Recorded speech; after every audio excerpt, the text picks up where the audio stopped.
This is the English alphabet and the 12 American vowel sounds or phonemes. 12 American phonemes.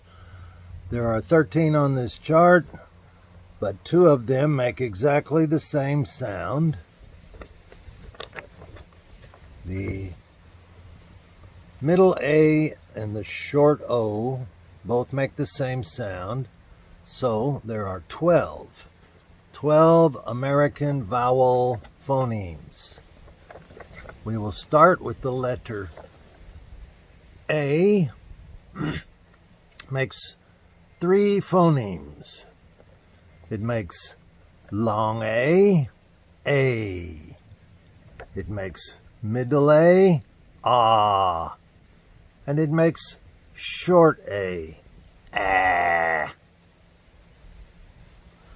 Then we have the alphabetical letter E, which makes 2 American phonemes. The long E, E, and the short E, eh.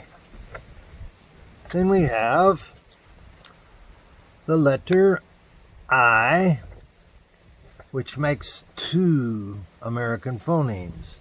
The long I, and the short I,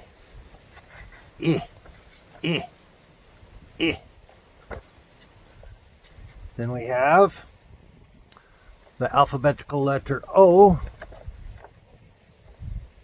which makes 3 American phonemes. The long O, O, O,